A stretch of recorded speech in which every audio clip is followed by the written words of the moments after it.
Hello नमस्ते, स्वागत है एक बार फिर से आपके अपने परिवार एनएफ शिक्षा में। कैसे हो साथियों?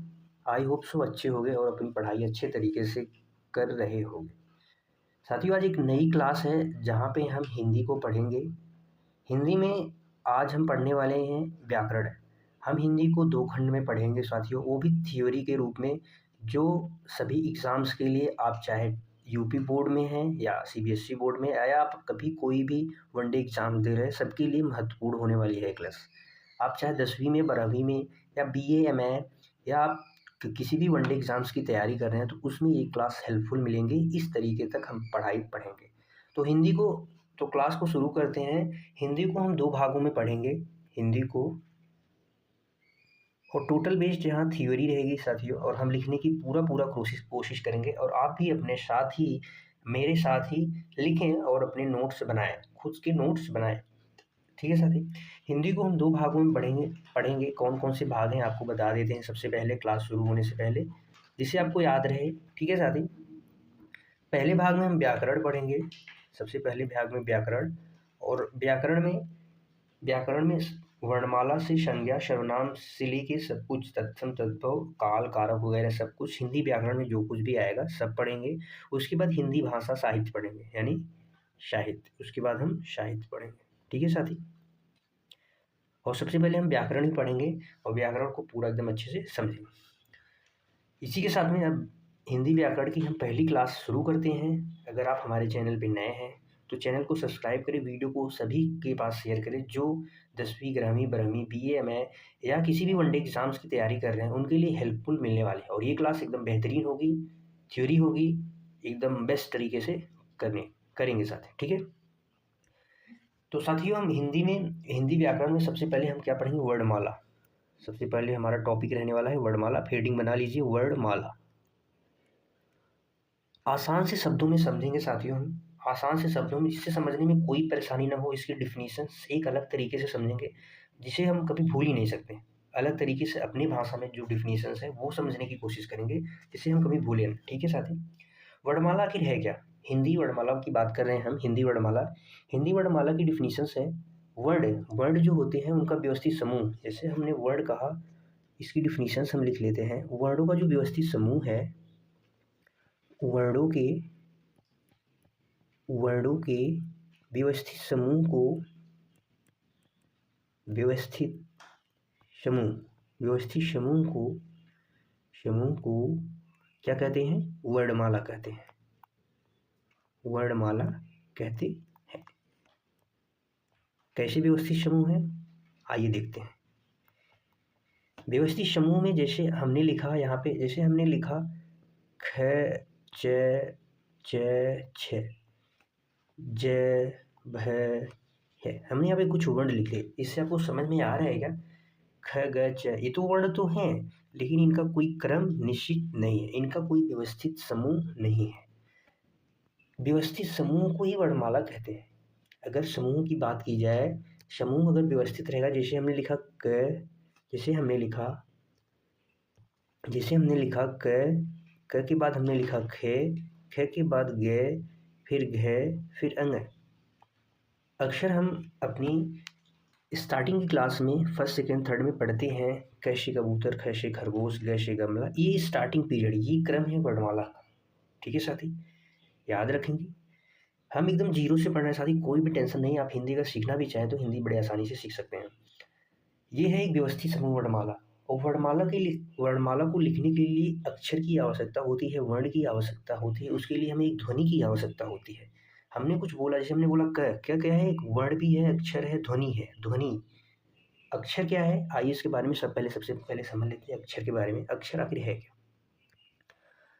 अक्षर की डिफिनीशन हम लिख लेते हैं यहाँ पे। अगली हेडिंग बनाएंगे एक थोड़ी छोटी सी, अक्षर। क्या? अक्षर। और अक्षर की डिफिनीशंस लिख लेते हैं। जो ध्वनि मुख से निकलकर आकाश में व्याप्त हो जाए, जो ध्वनि मुख से निकलकर आकाश में व्याप्त हो जाए। जैसे हमने बोला क, हमने कोई लिखित रूप नहीं दिया, इसका डिफिनीशन लिख लेंगे। जो ध्वनि मुख से निकलकर आकाश में व्याप्त हो जाए, आकाश में व्याप्त हो जाए। याद रखेंगे, जो ध्वनि मुख से निकलकर आकाश में व्याप्त हो जाए, ठीक है साथी, वो क्या कहलाता है? अक्षर कहलाता है। अगला हेडिंग बनाएंगे वर्ड। इसी में वर्ड क्या होता है, वर्ड के बारे में थोड़ा सा समझ लेते हैं। वर्ड क्या होता है, वर्ड क्या होता है, थोड़ा सा वर्ड को भी समझेंगे। हमारी हेडिंग है वर्ड। वर्ड की सिंपल सी डिफिनेशंस है। क्या डिफिनेशन है वर्ड की? जो ध्वनि, यानी मुख से निकली ध्वनि, जो ध्वनि मुख से निकलती है आकाश में व्याप्त हो जाती है, उसको अक्षर की संज्ञा हमने दे दी। और वही ध्वनि अगर उसको लिखित रूप हम दे दें तो क्या हो जाएगी? वर्ड। यानी मुख से निकली ध्वनि, मुख से निकली ध्वनि, निकली ध्वनि को अगर लिखित रूप दे दें, को लिखित रूप दे देना क्या है? क्या है? वर्ड है। मुख से निकली ध्वनि अगर आकाश में व्याप्त हो जाए तो वो अक्षर है। हमने अभी यहाँ पे देखा, मुख से निकली ध्वनि, मुख से निकली ध्वनि आकाश में व्याप्त हो जाए तो क्या है? वर्ड, अक्षर है। और वही अगर लिखित रूप में हो जाए तो वो क्या हो जाएगी? वर्ड हो जाएगी। एक नोट बना के साथ ही लिखेंगे, एक नोट बना के लिखेंगे। नोट, नोट में क्या लिखेंगे? नोट बना के इसको अंडरलाइन कर देंगे। क्या है ये नोट? नोट बना के हम लिखेंगे इसमें कि भाषा की सबसे छोटी लिखित इकाई की बात करें अगर, भाषा की सबसे छोटी लिखित इकाई,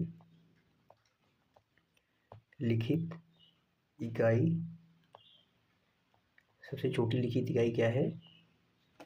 वर्ड है। क्या है? वर्ड। ये याद रखेंगे, इसको थोड़ा सा अंडरलाइन कर देंगे। भाषा की सबसे छोटी लिखित इकाई क्या है? वर्ड है। और इसी में बात करेंगे, पॉइंट नंबर 1 है, ये पॉइंट नंबर 2 डाल के लिखेंगे। पॉइंट नंबर 2 डाल के लिखेंगे कि भाषा की सबसे छोटी अगर मौखिक इकाई की बात करें, भाषा की सबसे छोटी मौखिक इकाई,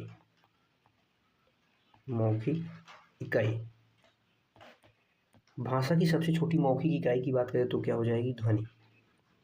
जो मुख से निकलती ध्वनि हो जाएगी। ठीक है साथी, इतना याद रखेंगे। हमने अभी क्या देखा? वर्ड, वर्णमाला। वर्णमाला वर्डों का एक व्यवस्थित समूह है, जिसे वर्णमाला कहते हैं। जैसे कैसे, अंगा तक हमने लिखा है यहाँ पे एग्जाम्पल्स, उदाहरण के तौर पे। और उसके बाद हमने कहा अक्षर की बात कर लेते हैं। और अक्षर और वर्ण क्या है? आपस में मेल जोल होते हैं। जो ध्वनि मुख से निकल के आकाश में व्याप्त हो जाए, यानी लिखित रूप न दिया जाए, वो अक्षर है। और अगली बात कर लेते हैं वर्ण की। मुख से निकली ध्वनि को लिखित रूप अगर हम दे दें तो क्या है? वर्ड है। वही क्या है? वर्ड है। और नोट में हमने लिखा भाषा की सबसे छोटी लिखित इकाई क्या है? वर्ड है। और भाषा की सबसे छोटी मौखिक इकाई क्या है? वो ध्वनि है। अभी यहाँ तक हमने अपना देख लिया। ठीक है साथी, अब आगे बढ़ते हैं साथी। इसी के साथ में हमने कहा वर्णमाला में कुल वर्ण की बात कर लेते हैं। कुल वर्ण वर्णमाला में कितने होते हैं? 52, 52 वर्ण होते हैं पूरे वर्णमाला में। हम इसको 5 तरीके से कैटेगराइज करेंगे, डिवाइड करेंगे 5 तरीके से। 5 तरीके कौन कौन से हैं साथी? आपकी स्क्रीन पे है। आप अपने साथ नोट्स बनाइएगा, तभी मजा आएगा साथियों। शॉर्ट नोट्स जिससे आप रिवाइज कर सकते हैं। डिफिनीशन को कंठस्थ करिएगा, जो परिभाषा मैं बता रहा हूँ उसको आप कंठस्थ करिएगा, याद हो जाए जिससे। ठीक है साथी, हमने कहा 52 वर्ड होते हैं, जिसमें क्या होता है? 11 स्वर अलग कर दिया गया। इसके बाद क्या होता है? इसके बाद 33 क्या होते हैं? व्यंजन। 33 व्यंजन की संज्ञा दे दी गई। इसके बाद आता है 2 वर्ण, जिसे अयोगवाह कहा जाता है, अयोगवाह। इसके बाद 4 आ जाएगा क्या? संयुक्त व्यंजन। संयुक्त व्यंजन। इसके बाद 2 उत्क्षिप्त व्यंजन। उत्क्षिप्त व्यंजन। ठीक है साथी, अब अगली हेडिंग हमारी होने वाली है स्वर। जो 11 स्वर हैं उसके बारे में हम समझेंगे। ठीक है, अगली हेडिंग आप बनाएंगे स्वर। अगली हेडिंग हमारी है स्वर। स्वर स्वर को सबसे पहले परिभाषित करने की कोशिश करते हैं, आपको समझाने की कोशिश करते हैं। स्वर वे वर्ण होते हैं, स्वर वे वर्ण होते हैं जिनका उच्चारण स्वतंत्र होता है। स्वतंत्र का मतलब बिना किसी रुकावट से। इसकी डिफिनीशन लिखेंगे, वे वर्ण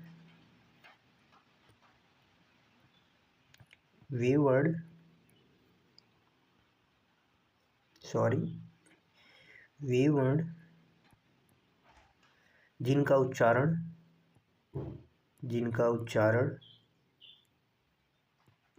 स्वतंत्र होता है। स्वतंत्र का मतलब बिना रुकावट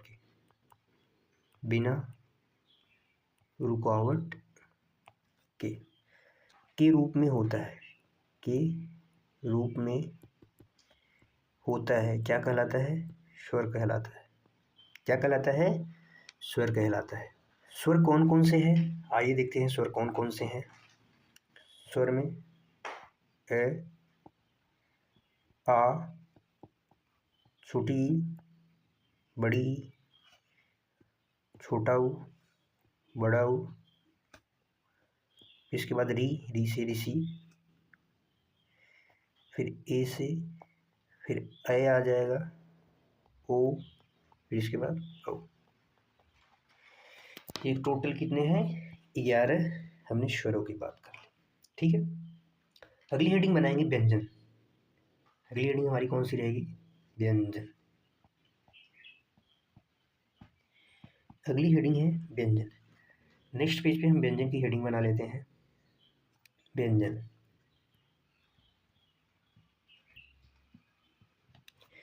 आखिर व्यंजन है क्या, जानते हैं।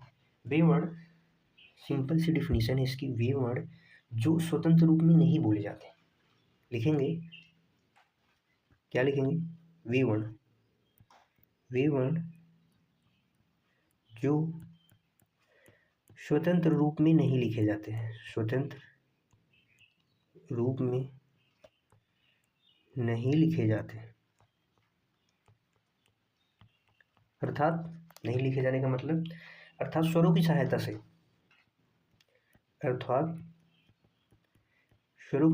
से लिखे बोले जाते हैं। स्वरों की सहायता से लिखे बोले जाते हैं। व्यंजन कौन कौन से हैं, आइए उसे भी जान लेते हैं। कौन कौन से व्यंजन हैं? क्या आपको पता है व्यंजन कौन कौन से हैं? मन में सोचिएगा एक बार जरूर।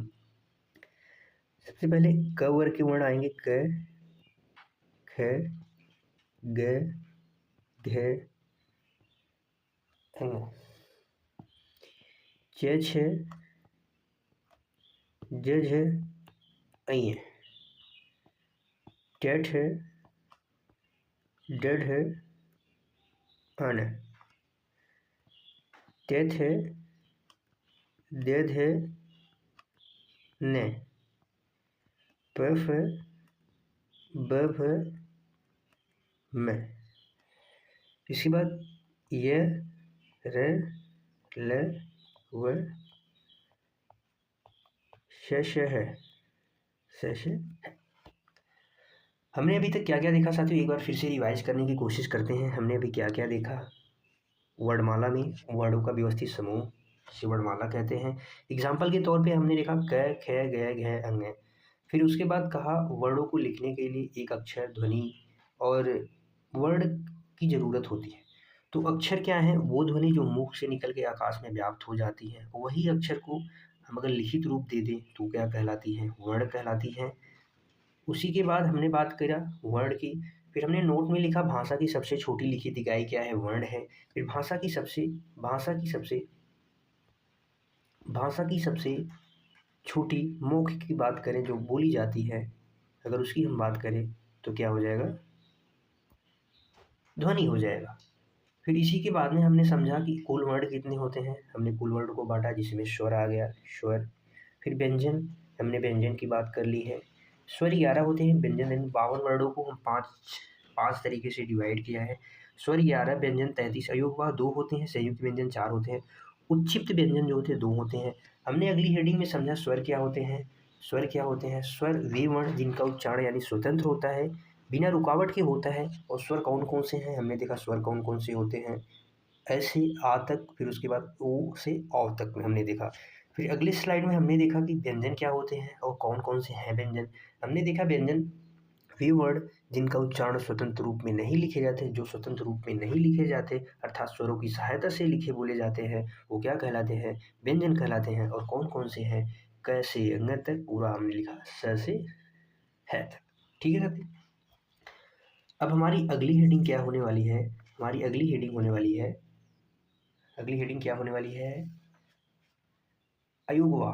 अगली हेडिंग हमारी है अयोगवा, जानेंगे अयोगवा के बारे में। हमारी अगली हेडिंग है अयोगवा, सॉरी अयोगवा, अयोगवा। हमने वहाँ पे देखा कि कुल वर्ण में अयोगवा 2 थे, एक अंग और एक अ था। अयोगवा उन वर्ण को कहते हैं जो न तो स्वर होते हैं और न ही व्यंजन होते हैं। लिखेंगे, ये न तो स्वर होते हैं, न तो स्वर होते हैं, न तो स्वर, न ही व्यंजन, न ही व्यंजन होते हैं। न तो स्वर होते हैं, न तो व्यंजन। ये ध्वनियाँ स्वरों के बाद में आती हैं। ये ध्वनियाँ किसके बाद आती हैं? स्वरों के बाद में आती हैं, स्वरों के बाद में आती हैं।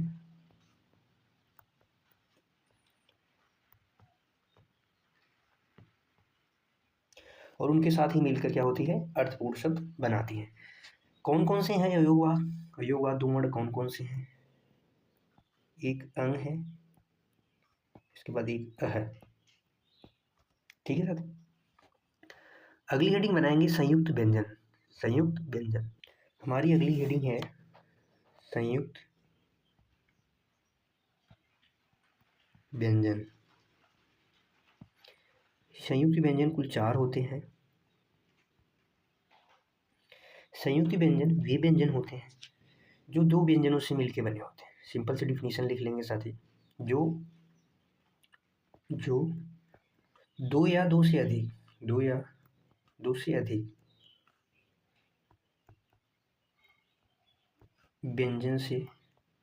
व्यंजनों से मिलकर बने होते हैं, से मिलकर बने होते हैं। वे कौन कौन से हैं? आइए देखते हैं कौन कौन से हैं। आइए देखते हैं, बड़ा मजा आएगा। 6 से छत्री 4 हैं। त्र, त्र के बाद आ जाएगा ज्य से ज्ञानी, एक आ जाएगा श्र। ठीक है साथ। ये किन वर्णों के मेल से बने हैं? आइए उन्हें भी देखते हैं। ये बने होते हैं क प्लस श से, क प्लस श से, त प्लस र से मिलके बने होते हैं। ये ज प्लस इ से मिलके बने होते हैं। ये श प्लस र से मिलके बने होते हैं। ठीक है साथी, याद रखेंगे।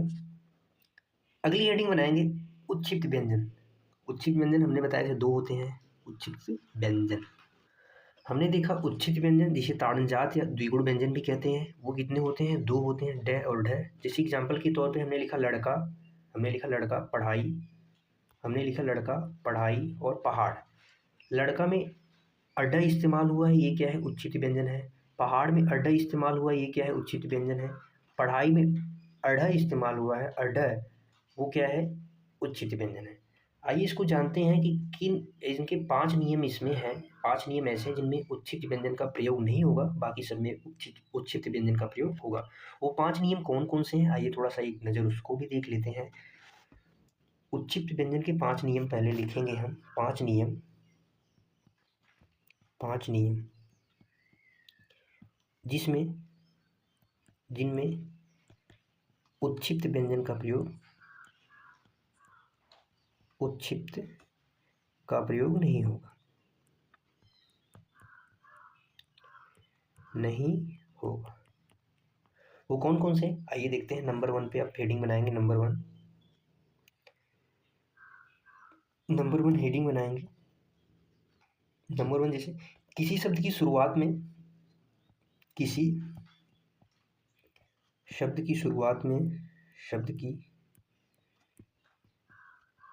शुरुआत में उत्क्षिप्त नहीं होगा, उत्क्षिप्त व्यंजन नहीं होगा। पहला नियम क्या कहता है, किसी शब्द की शुरुआत में उत्क्षिप्त व्यंजन नहीं होगा। जैसे हमने लिखा कुछ एग्जांपल्स के तौर पर डमरू, डमरू। जैसे हमने लिखा डमरू, ढोलक, क्या लिखा, ढोलक। इसमें यहाँ पे नुक्ता नहीं लगेगा, ये सही। अगला है नियम नंबर 2। नियम नंबर 2 देखेंगे, अंग्रेजी के शब्दों में नहीं होगा। अंग्रेजी के जो शब्द हैं हिंदी में आए हैं, अंग्रेजी के शब्दों में उत्क्षिप्त व्यंजन का प्रयोग नहीं होगा। अंग्रेजी के शब्दों में उत्क्षिप्त व्यंजन का प्रयोग नहीं होगा। अंग्रेजी के शब्द जैसे हमने लिखा, कुछ शब्द लिख लेते हैं यहाँ पे। हमने लिखा रोड, रोड क्या है, अंग्रेजी का शब्द है। बोर्ड, जैसे हमने लिखा board, black board, white board, नाम लेते हैं ना वैसे, ठीक है। अगला नियम है नियम नंबर 3। नियम नंबर 3 की बात कर लेते हैं। नियम नंबर 3 है द्वित्व व्यंजन में नहीं होगा, द्वित्व व्यंजन में उत्क्षिप्त व्यंजन का प्रयोग नहीं होगा, नहीं होगा। कौन कौन से हैं, कुछ एग्जाम्पल जैसे देख लेते हैं। हड्डी, हमने लिखा हड्डी, हड्डी, ये ड आधा है इसलिए हम यहाँ पे डैश लगाए, हड्डी। जैसे हमने लिखा दिल्ली, हमने लिखा दिल्ली, नहीं सॉरी दिल्ली, दिल्ली में तुल्य आ रहा है। जैसे हमने लिखा टिड्डी, टिड्डी, टिड्डी, यहाँ पे ड, अड के नीचे, ड के नीचे अड नहीं है, वो ड है, यहाँ पे उसका प्रयोग नहीं होगा। जैसे हमने लिखा उड्डयन, उड्डयन, हमने क्या लिखा, उड्डयन, ठीक है। अगला है नियम नंबर 4 जानेंगे। नियम नंबर 4 क्या कहता है, उपसर्ग यदि है तो नहीं होगा। उपसर्ग, यदि उपसर्ग है, यदि उपसर्ग है, उपसर्ग है तो उत्क्षिप्त व्यंजन का प्रयोग तो नहीं प्रयोग होगा, तो नहीं होगा प्रयोग। जैसे हमने लिखा निडर, एक शब्द हमने लिखा निडर, यहाँ पे नी क्या है, उपसर्ग है, ठीक है। अगला नियम क्या कहता है, नियम नंबर 5, ड या ढ, ड या ढ के तुरंत पहले या तुरंत बाद अनुस्वार आ जाए। क्या कहता है, ड या ढ के तुरंत पहले, तुरंत पहले या तुरंत बाद, या तुरंत बाद अनुस्वार हो, अनुस्वार हो तो उत्क्षिप्त व्यंजन का प्रयोग नहीं हो। जैसे एग्जाम्पल्स हम लिखते हैं क्या, आडंबर, आडंबर, ग्राउंड, ग्राउंड की बात कर लेते हैं। यहाँ पे अनुस्वार हमने कहा था, अनुस्वार कौन सा, अ और अ की बात हमने करी थी। अनुस्वार में 2 व्यंजन हमने बताए थे। अनुस्वार में हमने क्या कहा था कि 2 व्यंजन अंग और अ की हमने बात करी थी।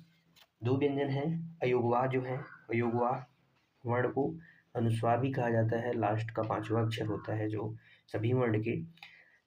जैसे हमने कहा आडंबर आ गया, हमने कहा आडंबर, आडंबर, आडंबर में अनुस्वार आ गया। अनुस्वार अगर आ जाएगा तो उत्क्षिप्त व्यंजन का प्रयोग नहीं होगा। उत्क्षिप्त व्यंजन में जब हम अढ और अढ को लिखते हैं तो उसमें नीचे क्या लगा होता है, नुक्ता। इसको बिंदी को नुक्ता बोलते हैं, नुक्ता लगा होता है, ठीक है साथी। अभी तक हमने क्या देखा, थोड़ा सा एक बार शॉर्ट रिवीजन फटाफट से कर लेते हैं जिससे कि हमें सारी चीज़ें कंठस्थ हो जाए। हमने कहा वर्ण, वर्ण की बात हमने करी अभी तक। वर्ण क्या होते हैं? वर्णों का व्यवस्थित समूह है। वर्णों का क्या है? व्यवस्थित समूह। थोड़ा हाइलाइटर का यूज़ करके हम फटाफट से देख लेते हैं साथियों, फटाफट से हाइलाइटर का यूज़ करके। हमने देखा वर्ण क्या होते हैं? वर्णों के व्यवस्थित समूह को वर्णमाला कहते हैं। जैसे हमने एग्जाम्पल के तौर पे देखा क से क ख ग घ अंग है। उसके बाद हमने लिखा वर्णों को लिखने के लिए अक्षर की आवश्यकता होती है। वो अक्षर क्या होते हैं?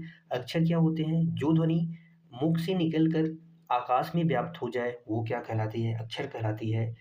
और फिर अगर वही ध्वनि मुख से निकल के वही ध्वनि अगर आकाश में व्याप्त न होके उसको लिखित रूप दे दिया जाए तो वो क्या कहलाती है? वर्ण। हमने यहाँ पे कहा आपसे नोट्स बनाने के लिए एक नोट बनाइए।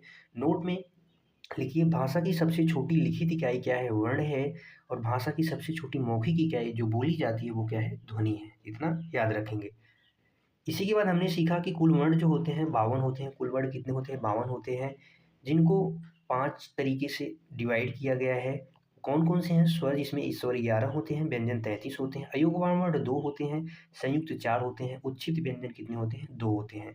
और हमने सबसे पहले इसमें स्वर को पढ़ा है। स्वर क्या होते हैं? स्वर होते हैं वे वर्ण जिनका उच्चारण स्वतंत्र यानी बिना रुकावट के रूप में होता है। और ये कौन-कौन से होते हैं? अ, आ से लेके हमने ए, ओ, औ तक की बात की। उसके बाद हमने अगली स्लाइड पे व्यंजन की बात की है। व्यंजन क्या होते हैं? व्यंजन वे वर्ण होते हैं जो स्वतंत्र रूप में नहीं लिखे या बोले जाते हैं, अर्थात स्वरों की सहायता से व्यंजन बोले जाते हैं। हमने स्वरों की बात कर ली क से अंग तक, क वर्ग, फिर च वर्ग की बात करी, ट वर्ग, त वर्ग, फिर प वर्ग की बात की, फिर य, र, ल, व, श, है की बात हमने कर ली है। इसी के बाद हमने कहा अयोगवाह वर्ण कौन-कौन से होते हैं? अयोगवाह वर्ण न तो स्वर ही होते हैं, न व्यंजन होते हैं, लेकिन ये ध्वनियाँ स्वरों के बाद में आती हैं, जो शब्द को एक अर्थपूर्ण शब्द बनाती हैं। वे कौन-कौन सी होती हैं? अंग की बात की हमने, अ की बात की, ये 2 वर्ण होते हैं अयोगवाह। उसके बाद हमने संयुक्त व्यंजन की बात की। संयुक्त व्यंजन जो 2 या 2 से अधिक व्यंजनों से मिलके बने होते हैं, वे 4 होते हैं। छतरी वाला छ, त्र, ज्ञ और स्व, स्र की हमने बात करी। जो छतरी वाला छ है, क प्लस श से मिलके बना होता है, और त्र है त प्लस र से, ज्ञ से ज्ञानी, ज प्लस ञ से और स से श्र, श प्लस र से मिलके बना होता है। हमने यहाँ तक की बात की। उसके बाद हमने बात करी उच्छित व्यंजन, जिसे ताड़नजात व्यंजन या द्विगुण व्यंजन भी कहते हैं। ये कितने होते हैं? 2 होते हैं, ड और अढ, ढ और अढ। जिससे हमने उदाहरण के तौर पे लड़का और पढ़ाई और पहाड़ हमने देखा। लड़का में अढ का इस्तेमाल हुआ, ये द्विगुण व्यंजन है या ताड़नजात या उच्छित व्यंजन है। इनके 3 नाम हमने देखे। उसके बाद हमने देखा कि किन-किन वर्णों में किन इनके 5 नियम हैं उच्छित व्यंजन। 5 नियम हमें याद रखेंगे तो हमें पता चल जाएगा जिनमें उच्छित व्यंजन का प्रयोग नहीं होता है। हमने पहला नियम देखा, 5 नियम में पहला नियम, किसी शब्द की शुरुआत में उच्छित व्यंजन का प्रयोग नहीं होगा, जैसे हमने कहा डमरू और ढोलक। फिर उसके बाद हमने दूसरा नियम में कहा अंग्रेजी के शब्दों में नहीं होगा उच्छित व्यंजन का प्रयोग, उसमें है रोड और बोर्ड। फिर उसके बाद नियम नंबर 3 है द्वित्व व्यंजन में नहीं होगा। द्वित्व व्यंजन जैसे हड्डी, टिड्डी, उड्डयन में हमने देखा कि उच्चित व्यंजन का प्रयोग नहीं होगा। फिर इसके बाद हमने देखा नियम नंबर 4 में यदि उपसर्ग है तो नहीं होगा उच्चित व्यंजन का प्रयोग, जैसे निडर, निडर में नी क्या है? उपसर्ग है। नियम नंबर 5 था। नियम नंबर 5 क्या था कि ड या ढ के तुरंत बाद, ड ढ के बाद तुरंत पहले या बाद में अनुस्वार आ जाए तो नहीं होगा। जैसे हमने कहा आडंबर और ग्राउंड, ये क्या है? ड है, ये क्या है? ढ है। हमने कहा आडंबर, आडंबर में ये बिंदी, जो बिंदी लगी है अनुस्वार है। अगर अनुस्वार आ जाए तो या ड और ढ उच्चित व्यंजन नहीं होगा, वो ट वर्ग के अंतर्गत आने वाले वर्ण होंगे। और ड और ढ उच्चित उच्चित व्यंजन की बात हमने करी। उच्चित व्यंजन में हमने कहा था कि यहाँ पे जो नुक्ता लगा होता है, यहाँ पे जो नुक्ता लगा होता है इसे क्या कहते हैं? इसे क्या कहते हैं? उच्चित व्यंजन। इसकी पहचान है और ये 2 वर्ण ऐसे होते हैं। ठीक है साथी? इसके बाद हमने यहाँ तक सारे टॉपिक्स क्लियर कर लिए। इसके बाद हम कल पढ़ेंगे स्वरों को आधा लिखने का तरीका या व्यंजन को आधा लिखने का तरीका। हम कल जानेंगे व्यंजन को आधा लिखने का तरीका। कल की हमारी हेडिंग रहेगी व्यंजन को आधा लिखने का तरीका। आधा लिखने का तरीका। ठीक है साथी? आज के लिए बस इतना ही। थोड़ा-थोड़ा पढ़ेंगे, अच्छे से पढ़ेंगे साथ जिससे हमें सारी चीज़ें कंठस्थ हो जाए, कभी ना भूलेंगे और अपने हाथ से लिखित रूप में छोटे नोट्स बनाएँ, जिससे आप बाद में रिवाइज़ कर सकते हैं। मज़ा आएगा साथियों, क्लास में बने रहना, पूरा वर्णमाला, पूरा व्याकरण पढ़ेंगे एक अच्छे तरीके से, एक लय के साथ और अपने सभी दोस्तों को शेयर करो क्लास को अधिक से अधिक, जिससे सभी को ये बेनिफिट्स मिल सके। ठीक है साथी? आज के लिए बस इतना ही। कैसी लगी क्लास कमेंट में ज़रूर बताएँ। मिलते हैं नेक्स्ट वीडियो में, तब तक के लिए बाय-बाय। Thank you.